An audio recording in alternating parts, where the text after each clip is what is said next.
Hey everyone, Elizabeth here. So I just wanted to share some thoughts in regards to kind of like, oh crap, it's a trap, and kind of how the system keeps everybody or society or humanity constantly in a loop or in this kind of invisible prison, let's just say. Essentially, what the system has done is keep people in a cycle or society or cultures in a cycle. And how that cycle works is that it often takes the same thing, whether that thing is an ideology or a product or a package, and they just kind of replace and rebrand.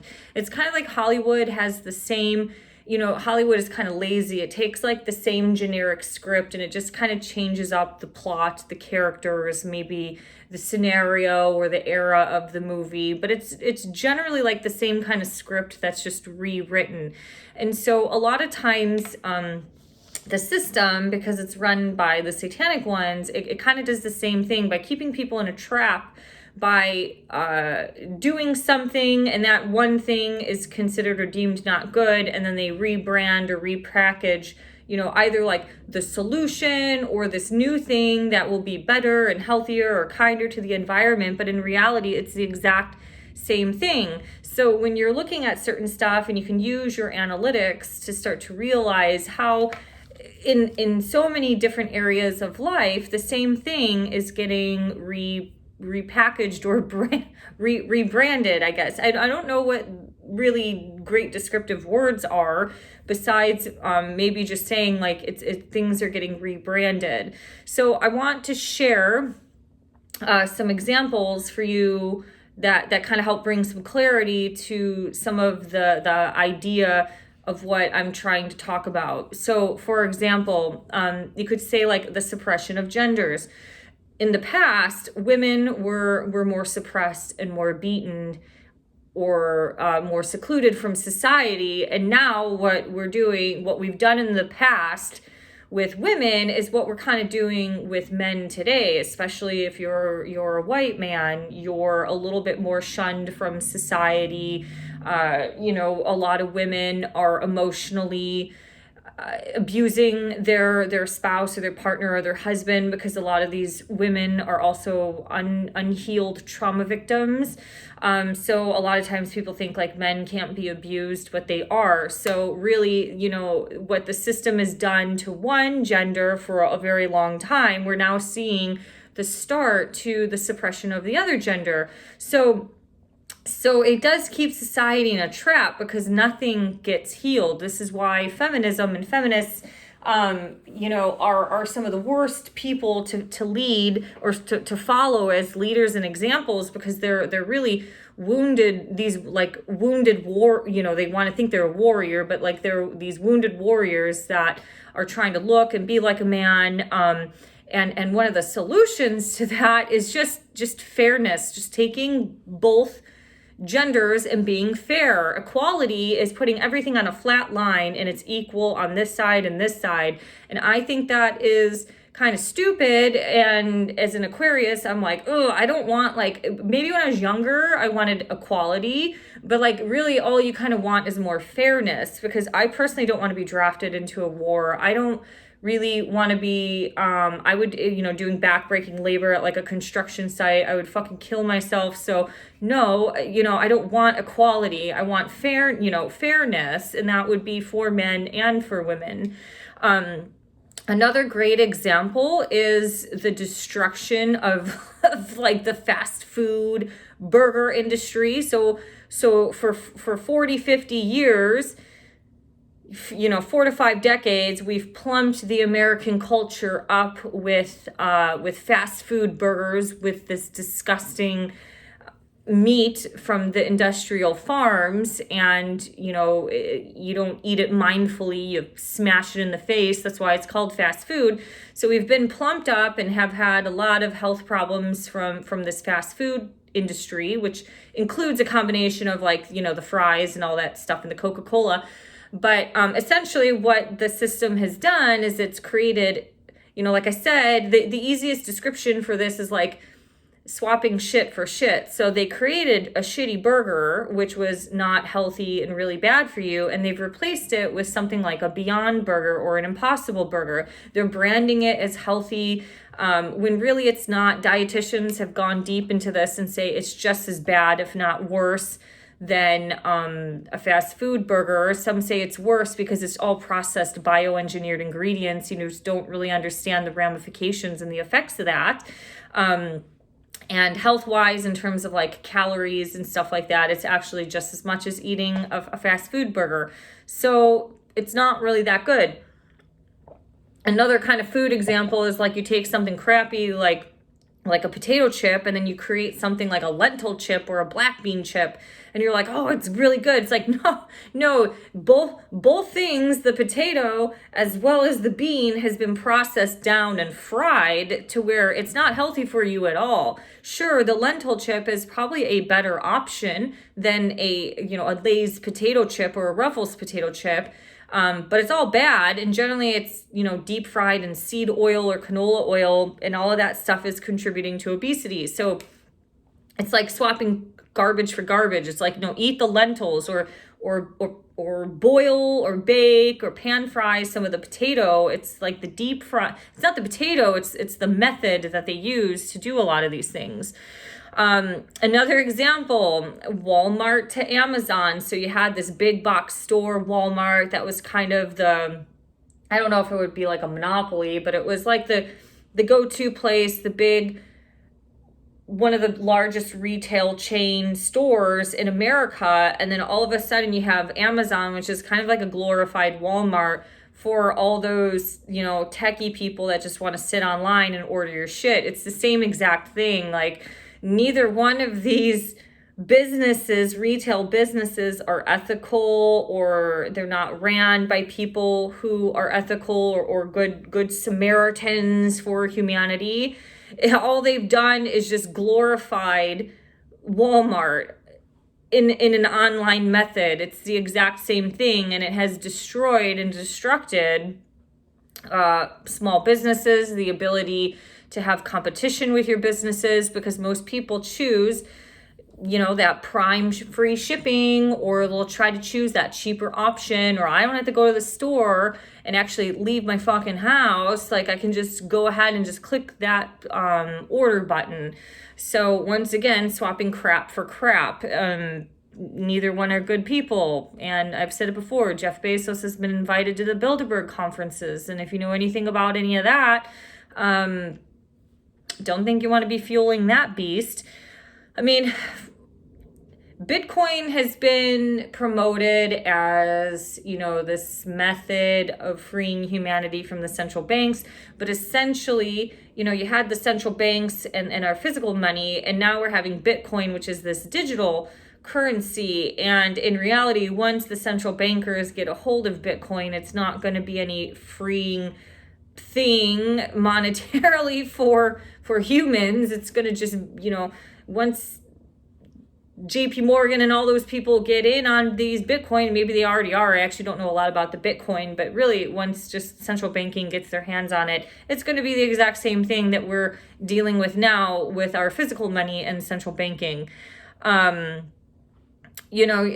great example is like the television, and then to the computer screen, and like the Netflix. So, people were like, oh, so sick of the commercials, and the American culture and the world has been so shifted and changed by the television. We've just become less social people to where we kind of zone out in front of the tube.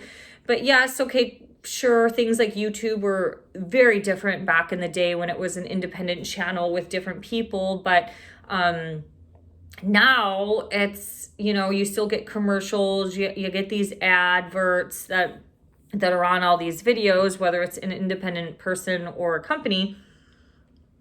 So really, what started off as a cool hip idea, the system got its hands and its claws right into it, and it's created the same thing. And in reality, just staring at your screen, whether it's a phone or a computer or a screen, is really not the best thing for humans.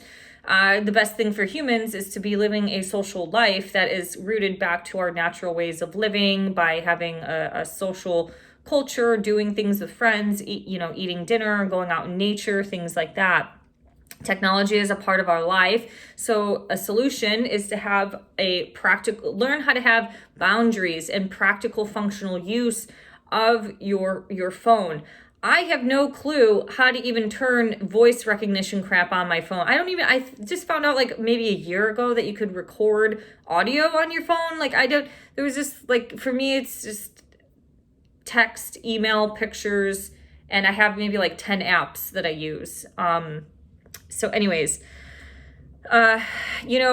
one way the system has swapped crap for crap is that we've once had religious zealotry. Some of that still maybe exists a little bit today, but now we have scientific zealots. So the science people who still can't get it, they can't get it or see it at all, which is like the most surprising thing, is that they'll crap on Christians and religion all day long, especially the atheistic ones, but they can't see that their scientific zealotry is the exact same discrimination that people in the past have used, that form of discrimination against people based on whatever, their religion or for not being religious. You know what I mean? It's like, it's the exact same thing.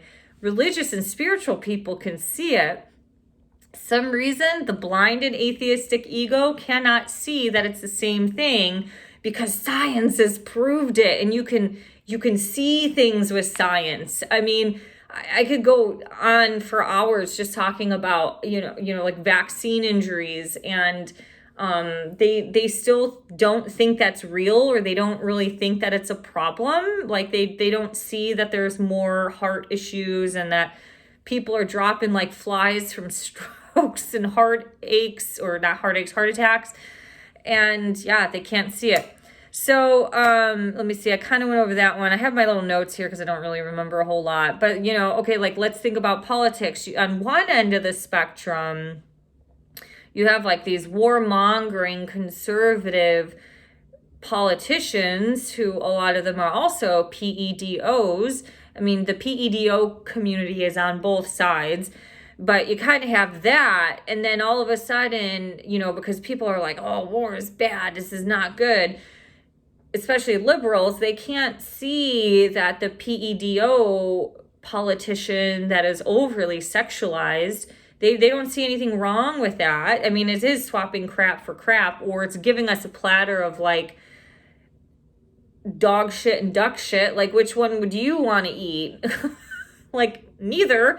But essentially, because a lot of people who have no foundations in some form of morality, they can't see that these lefty politicians who are very suave with their words, they don't see anything wrong or evil about them, especially if they have a more sexualized lifestyle, because that's being normalized thanks to the satanic system that is brainwashing us through the Netflix and the media and the propaganda and all these political ideological movements.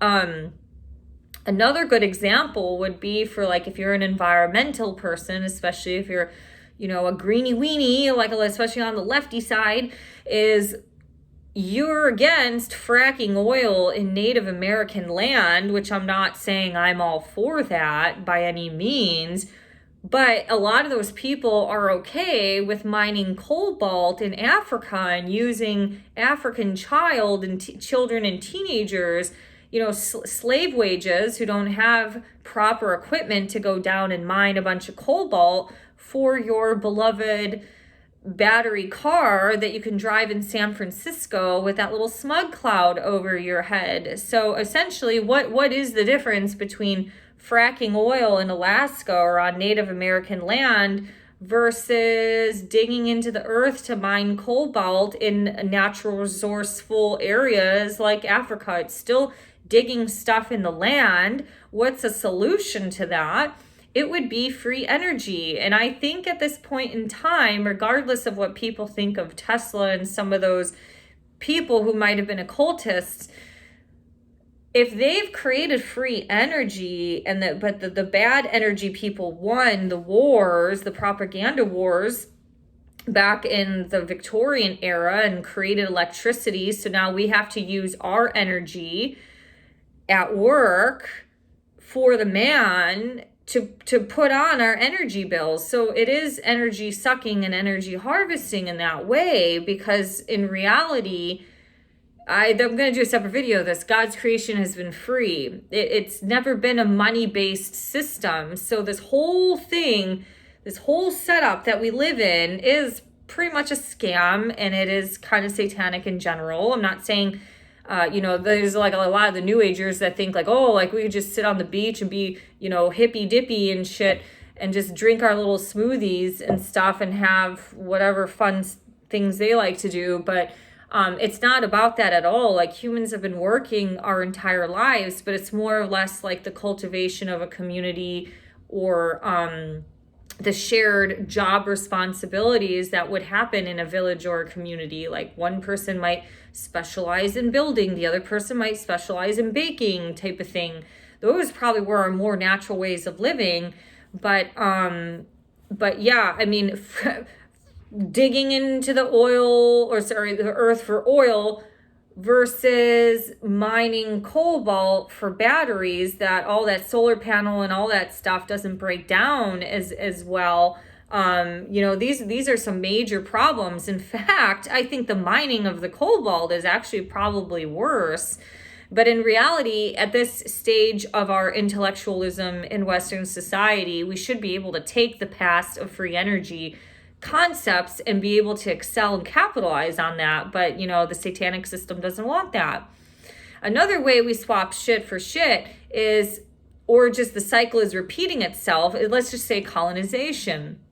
You had European, predominantly, your Brits and your Frenchies, they were colonizing the Dutch were colonizing, parts of Africa and other parts of the world. But in reality, what we've been taught is like, oh, those are the Christians. They weren't the Christians. It was the system, the satanic system, where your colonizers, a lot of the Roman Catholics, the crypto Jews that have gotten into the Catholic Church, these people have not had good intentions, and this bloodline runs really, really extensively and really deep. So it wasn't just your everyday Dutch man that woke up and is like, let's, conquer Uganda. It's like, no. These were like the wealthy elite people who are from the same similar genetic or bloodline.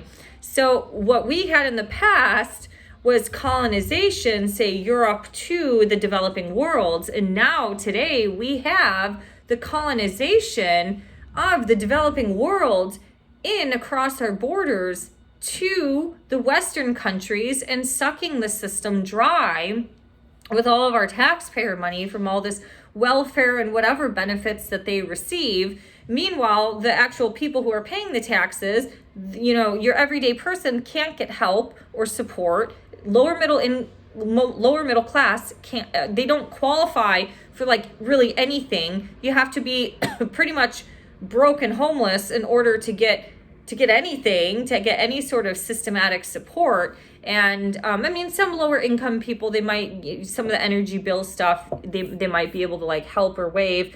But in reality, it's like lower middle class has it worse. And like if you're budging near the lower middle class, but you're still middle class, but not quite up, not quite on the spectrum toward the upper middle class, you also get it rough and hard, because you make too much money to qualify for anything. You don't qualify for anything. Even for me, when I was single, I was getting back on my feet. I was making between like $40,000 and $50,000, $55,000 in Seattle, after the big tech colonization that we've had. So the tech colonization has destroyed places like Seattle, predominantly just the West Coast, or maybe the majority of these liberal cities, because now we have Amazon that's moved out to Virginia and things like that. So they are just making their fucking way around the country. And you know what? The Western person wants work-life balance, and a lot of your Asian cultures, they don't really care about that. They want to, they are programmed to work. These people work, and they work long hours, and The Indian people just laugh. All those Indian tech guys, I've trained a few of them, and they just say they laugh their heads off at those overly stressed Western white tech worker because they're in their car smoking pot on their lunch break. And meanwhile, the very focused Indian tech worker is getting ahead and able to get the promotions because they're pumping out more work. But anyways, the colonization, we're in the same cycle of shit. Again, we've once went out, now we're all stuck here, and the developing nations are coming in, and we have laws and policies that are in place for this. So imagine if we didn't have any borders or boundaries. It literally would just be like it already is a waterfall, but it would probably be, I don't even think we would have a society. I mean, I've had those, this is a separate video, but I've had those conversations with like the Sasha Stone followers. They're like, oh, we don't need borders. We don't need govern. I said, no, people like you and I don't need govern, but a lot of the world is pretty low rung. And when you've done extensive traveling through developing countries, like you go to places like Brazil and Sao Paulo, holy shit, you know, they're like robbing people on the street. Tourists are definitely a hit job to try to get robbed and mugged. And so can you just imagine just having the floodgates open? Like, you kind of have to have some order or function in order for a society to stay functional, or a society in general. So this is what like I said, it's the same pattern that repeats itself. It's just with different characters or different ideas, and it's the same thing over and over and over again. And so the only way to break out of it is by cutting the cord. However, this will be a separate video in itself, but I really think the only way that the system, the society, and the world is going to change is that if it's a radical top-down shift of culture. Like, you have to almost have the naturopathic people. I just use the word naturopathic. I'm not saying they have to be a naturopathic doctor, but the people who understand everything on a holistic level of the mind, body, and spirit, those people almost have to be at the top and be the presidents. And because it's a top-down approach. I mean, look at how our education system is so influenced by like the USDA. You're given that little chart of, this is how you eat healthy. You get your 1 cup of milk. So the My Chart method, it used to be a pyramid and now it's like a plate, which it's improved, but it still includes, it's all funded by dairy. It is funded by, I don't know, probably a lot of the potato farmers, but I don't really have a problem with potatoes. I think it's, you mandolin a potato and then you see this whole like veiny system that's involved in it. It's like its own universe in itself. But anyways, I hope that some of what I'm trying to communicate helps you understand. So as you go through life or go through the analytics, you can start to realize, like, what do you want to be a part of, or what do you want to support versus what do you not? I mean, I personally am just so overwhelmed with all like the selling from all these truthers online. And I get it. You got to make money in order to continue to do these things. But in some ways, it's like, how do you really know what supplements or what garbage stuff that you're selling to these people is actually helping them? How do you not know if some of the stuff is of harm? So it becomes an opportunist self-interest investment of just trying to pump out the same cycle of crap that every other marketing campaign organization has done. If we want to see a different world, we have to start creating different systems and really living through the dignity and having that belief and trust and faith in God. Like, the money and all of that will come. It doesn't have to come through selling a bunch of stuff that you don't even know is really helpful for people. So anywho, I hope all is well, and I hope this video helps. Because it's the yin yang, that's, it's the light and the dark all connected as one. And I don't know, maybe life will always be connected in this way on this planet. I have no clue. It always seems like the energy balance balances out. That's why we have a man and a woman. When you have a lot of times, like,